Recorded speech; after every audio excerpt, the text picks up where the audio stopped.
नमस्कार दोस्तों, आपका स्वागत है अपने YouTube चैनल पर। और मैं जिग्नेश एक बार फिर आपके लिए लेकर आया हूँ एक ताज़ा कहानी। तो शुरू करते हैं आज की कहानी। कहानी का शीर्षक है नीलेश की खास दाल। तो ये कहानी उस समय की है जब मैं और नीलेश अंकलेश्वर में रहा करते थे, नौकरी करते थे। वो सुनहरे दिन आज भी बहुत याद आते हैं। हम दोनों एक ही कमरे में रहते थे। दोनों की नई नई नौकरी लगी थी और कंपनी की ही कॉलोनी में रहते थे। कंपनी दवाइयाँ बनाने की थी और नीलेश जो टैबलेट्स बनाता था वो प्रोडक्शन में था। उसकी गुणवत्ता चेक करने का काम मेरा था क्योंकि मैं क्वालिटी एश्योरेंस में था। मतलब नौकरी पर हम दोनों एक दूसरे के दुश्मन डिपार्टमेंट में थे और लेकिन हम साथ में पढ़े थे, भाई जैसे दोस्त रहते साथ में थे। पूरे दिन का काम ऑफिस में करने के बाद जब थक हक के घर आते थे तब आराम से बैठते थे, लेकिन असली चुनौती ऑफिस में नहीं बल्कि घर की रसोई में होती थी।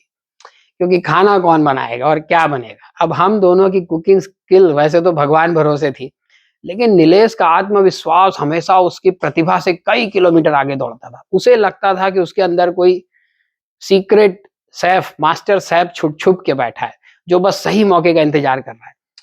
लेकिन कभी कभी क्या होता था ना, हमारे जो सुपीरियर ऑफिसर्स होते थे वो लोग भी उसी कॉलोनी में रहते थे अपनी फैमिली के साथ।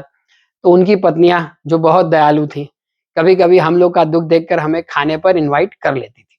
एक बार एक मेरे फेवरेट बॉस कल्पेश सर, उनकी पत्नी मतलब हमारी प्यारी भाभी जी, उन्होंने बोला कि जिग्नेश, नीलेश, आज तुम दोनों हमारे यहाँ आओगे डिनर करने। हमें लगा कि लॉटरी लग गई, आज तो अच्छा पकवान खाने को मिलेगा और खुद से बनाना भी नहीं पड़ेगा। बस नहा धोकर पहुंच गए कल्पेश सर के फ्लैट पर। बढ़िया खाना, दाल चावल रोटी सब्जी श्रीखंड पापड़, मतलब सब कुछ। और साथ में जो सब्जी थी वो काजू करेले की। अब हम दोनों को करेले की सब्जी उस समय उतनी पसंद तो थी नहीं, बोल कैसे थे, लेकिन बाकी चीजों का आनंद ले रहे थे और काजू करेले की सब्जी में से काजू बीन बीन के खा रहे थे। बस जैसे ही सारा काजू खत्म हुआ, मैंने और नीलेश ने एक दूसरे को देखा, छोटा सा इशारा किया और बचा हुआ जितना भी करेले की सब्जी था एक ही रोटी के टुकड़े के साथ पूरा खा गए, ताकि पूरा खाना जो है कड़वा ना लगे करेले के साथ। कल्पेश सर ने देख लिया और उन्हें पता था कि हमें करेला पसंद नहीं है। उन्होंने तुरंत बोला, अरे मालू, वो अपनी पत्नी को प्यार से मालू बुलाते थे, जिग्नेश और नीलेश को ये सब्जी बहुत पसंद आई है और दे दो। भाभी ने भी आदेश का पालन किया और पहले से डबल करेला डाल दिया। मैं और नीलेश कल्पेश सर को देख रहे थे और वो हमें। उन्होंने बाद में ये पूरा किस्सा मालती भाभी को बताया, मतलब मालू भाभी को, और दोनों पति पत्नी इस बात का आनंद कई दिनों तक लेते रहे। हम भी समझ गए कि अब आगे से जो चीज थाली में आए और कम पसंद हो ना, उसे अंत तक खाओ, वरना वही चीज बार बार परोसी जाएगी। कल्पेश सर और मालती भाभी आज भी इसी प्रेम के साथ रहते हैं और हम पर उनका आशीर्वाद हमेशा बना रहता है। अब हम आते हैं अपनी रोज रोज की उसी परेशानी पर, मतलब खाना कौन बनाएगा। एक शाम नौकरी से आने के बाद मेरी तबीयत थोड़ी खराब थी, शरीर टूट रहा था और खाना बनाने का हिम्मत बिल्कुल नहीं था। मैंने बड़ी उम्मीद से नीलेश की ओर देखा और बोला, भाई आज तू दाल चावल बना दे, बस कुछ और नहीं बना, बस हल्का फुल्का खाकर मैं आराम करना चाहता हूँ। अब नीलेश तुरंत अपनी छाती बाहर निकाल के बोला, तू बिल्कुल चिंता मत कर भाई, आज ऐसी दाल बनाऊंगा कि तू जिंदगी भर याद रखेगा। उस समय मुझे ये नहीं पता था कि उसकी बात अक्षरशः सच साबित होने वाली थी। मैं निश्चिंत उश्चिंत होकर सोफे पे लेट गया, हाथ पैर धोए, दवा वगैरह ली ताकि सिर दर्द थोड़ा कम हो। नीलेश रसोई में काम पे लग गया।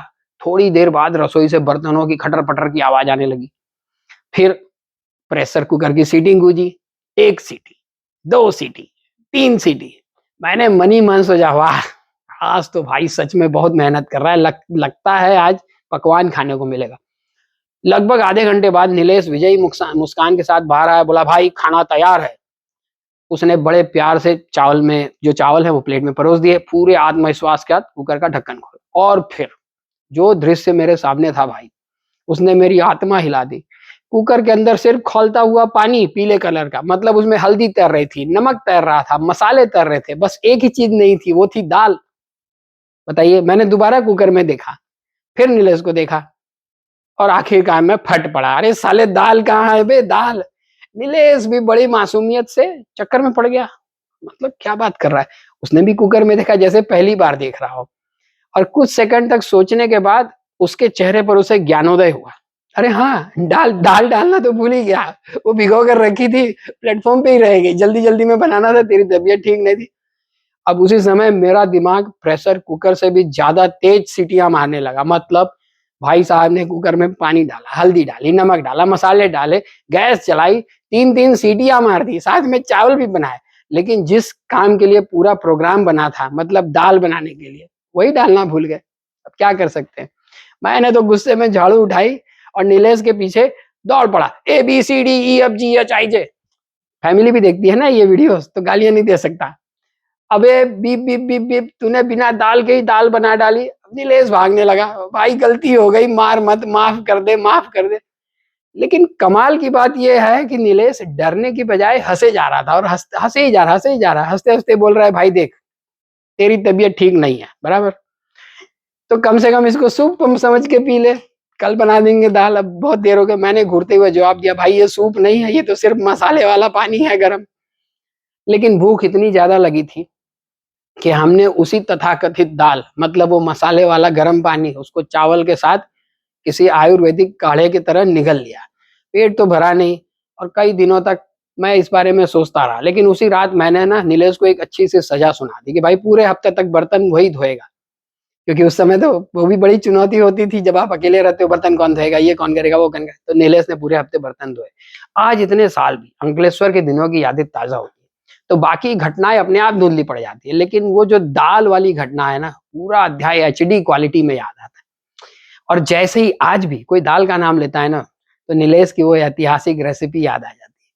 आज सब कुछ है जीवन में, लेकिन नीलेश जैसे दोस्त का साथ ना होना हमेशा किसी अपने की कमी का एहसास कराती है। वो हमेशा मेरे दिल के बहुत करीब है।